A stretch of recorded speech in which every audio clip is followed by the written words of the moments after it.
From the Fox Studios in downtown Panama City, it's News View with Lee Sullivan. Let's talk about your endangered freedoms. News and views with an attitude. I mean, figure that out. Good evening, it's News View. I'm Lee Sullivan. Thank you for allowing me in. Visiting with Carey Scott, owner of Smitty's and Popeyes and Great American. He is one of the sponsors of the Question of the Week, where the winner that I choose, that's power, gets an opportunity to have a $25 gift certificate and go down to Smitty's, and the sandbar out on the beach has gotten into that. So, but the question of the week was, what do you think is worse or best, or Thunder Beach or spring break? Most of you have come across with neither one. Neither one. Some negative stuff coming on. Well, we would be better off just being a ghost town.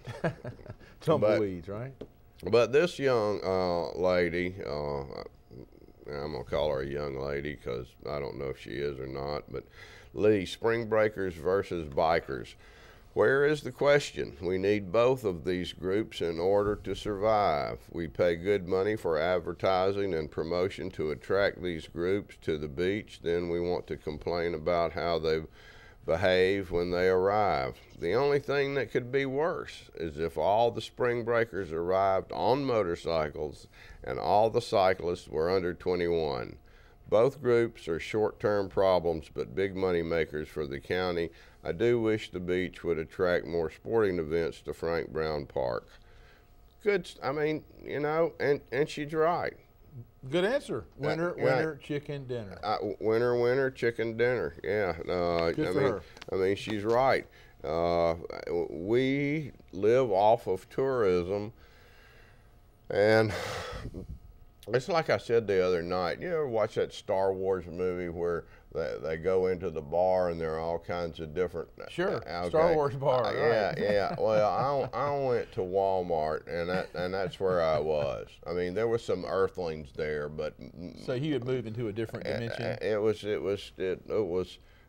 some, man, oh man. You mean the Walmart at the beach? Yeah. Did you know that at spring break, they're the largest beer distributor in the United States of America?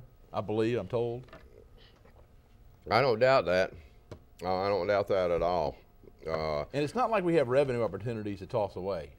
I mean, yeah, if we could pick and choose, sure, we could, you know. Well, you know, Carey, I know people that don't like the triathlon. I mean, you know. Because of the traffic? Trash, yeah. I mean, there's always some problem, you know, and I guess I get disappointed in that. But I want to talk with you about downtown. They have this new idea, a concept that they're throwing around about allowing businesses to use some of the front end parking to expand to outdoors, and in turn losing the parking places. And I guess arguably you could say that not all of them are used. But what do you think about that?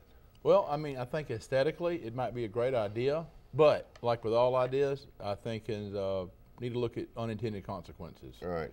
If in fact it drives retail sales, but then 11 to 2, you know, do people not go because they can't find a parking space? Right, or right. You know, I don't know the answer. I think we need to look into it. I think as ideas, it's fine.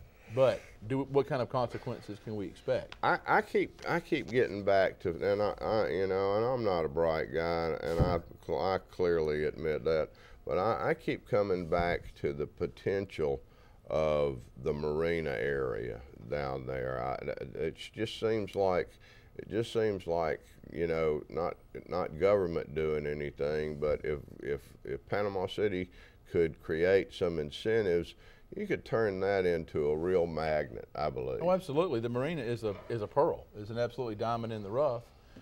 As we were talking earlier, though, government is not a very good developer. Right. Government can incent people who are good Right, developers, right, and we right. talk about creating demand and retail space and all that stuff, but we have to have the infrastructure and facilities to do it. And there are two schools of thought. I mean, do we go after the cruise ship? And they're mutually exclusive. Do we do the cruise ship concept or we not? We can decide A or B, and that's a political decision, but once that decision's made, I say we try to incent guys, bring them in, you know, get some hospitality facilities down there, the splash pad kind of thing. You know what I mean? Just make it a user-friendly, interactive kind of thing. But every time you drive down there, I mean, it's just, you know, I think, gosh, man, it's a shame that we aren't able to do more with this than we're doing. Oh, it's an absolute shame. And we talk about the redevelopment of downtown Panama City, and you and I discuss it. A condition precedent is to fix some of the social problems we have down there. The vagrancy issue is huge. And it is, and even the presence, and I'm a supporter of the rescue mission, but even the presence of the homeless is an issue that people that want to start a business or move a business pay some attention to.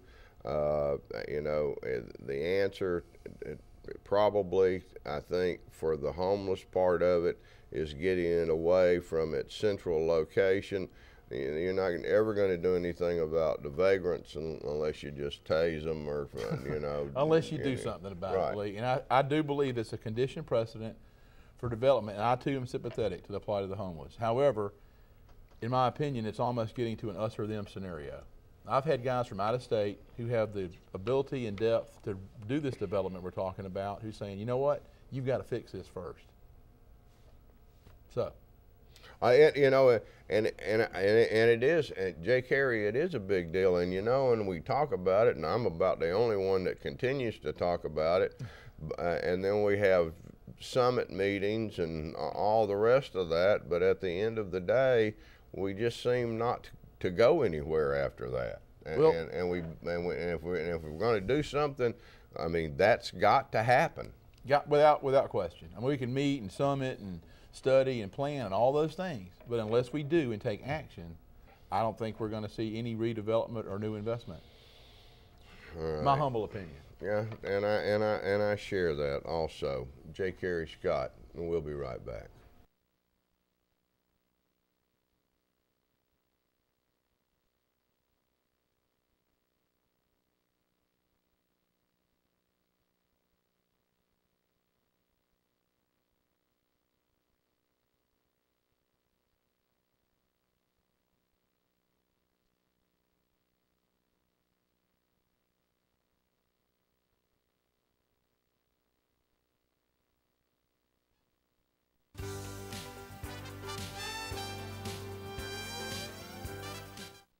Welcome back to Snooze View. I'm visiting with J. Carey Scott. We're talking about some issues here that affect all of us, and you know, what are the answers? I mean, we got a lot of questions, and we really need some answers.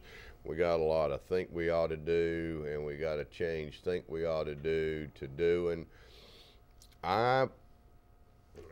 You got what, 750 acres at the old airport? Right at it, yeah. And I think the new airport authority is going to get that stuffed. I think they're going to.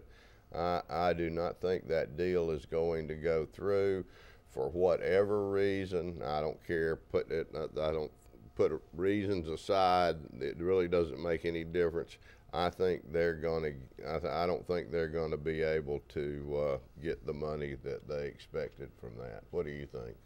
I think there's a good possibility of it. I know Mr. Pilcher thinks so too. They've got the decommissioning issues. They got a punch list. They've got archaeological find now on the site. So who knows where that goes? Yeah. Well, you know where that goes. I mean. And that's on the bayfront, 0.6 or 7 acres. Although the collateral impact of that could be, who knows, set aside. I mean, conservation easements. Or, I don't know. Then you've got the.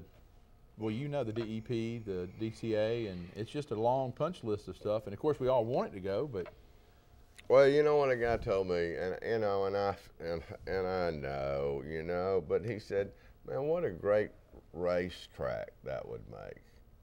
You know? You mean like a major racetrack? Yeah, like a Talladega or you know. See, like we were talking earlier, we could have the NASCAR race followed by the PGA event. I mean, come on. I mean, what? I mean, do you think anybody's pursuing the fact with NASCAR that this might be a great location for them to have a race or two? I don't know. But with the existing facilities, they could make it a road race course very easily, like Sebring. Right. Sebring's is an old airport site. Right. Right. I drove down. Have a famous I went down there one time just drove out there on it. It was it was an amazing surge of power, you know. Even though I was only going 65 miles an hour, I thinking about all those cars going, you know. But I mean, things like that. Do we just, Carey? Do we just think they're out of the box, or I mean, or do we try to do something like that and just don't talk about it so it can be a secret, so we can say, hey, look what we did? Or I mean, surely, I mean, man, somebody's got to do something with those 750 acres, or we're all airport authority down going to get the gas. It's very important we get that thing done. I mean, that's a great, obviously the borderfront, the bayfront, planned master use community. Yeah, but as you know, demand, it's not nearly as attractive now as it was when they entered into the contract. Of course not. Right. What was it, $55 million? Something like that? Something like that. Give or take? Maybe? Yeah.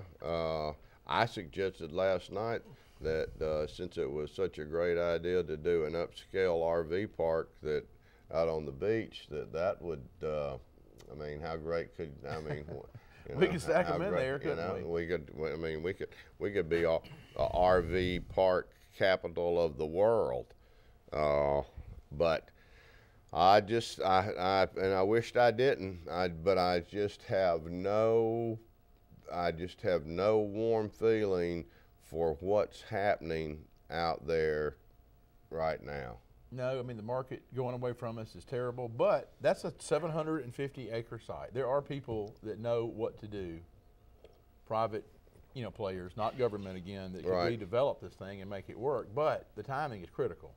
And you get back to government's role in it, and that's creating incentives. That's creating the environment to let folks do stuff. Right. And let's get going, because government's a very poor developer and very poor business operator. Carey Scott, we'll be right back.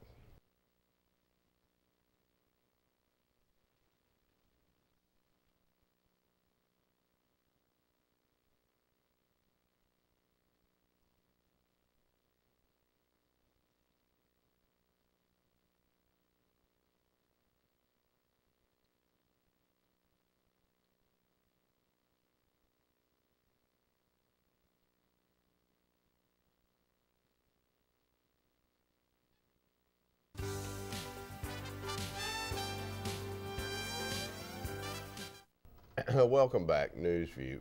Visiting with Carey Scott, owner of Smitty's and Popeyes, businessman, involved in the community, been involved in a multitude of civic and semi-government, you know, committees and stuff like that. I want to continue the conversation because I think the next thing that people need to be thinking about is the future of St. Joe, or what arguably can be defined, I believe, as the new St. Joe. That's right. They just major turnover on the board. Senior leadership's different. The Fairholm Capital Group, or I'm not quite, but Fairholm is now, he's the new chairman of the board. They have two new board members, you know, former Governor Charlie Crist, and also the chief operating officer for Carnival Cruise Lines, whose name the researcher, Mr. Jeff, didn't get us, but yeah. And you know, the business model changing from timberland, paper mills, back to the celebration type, you know, real estate development stuff, and now here we are.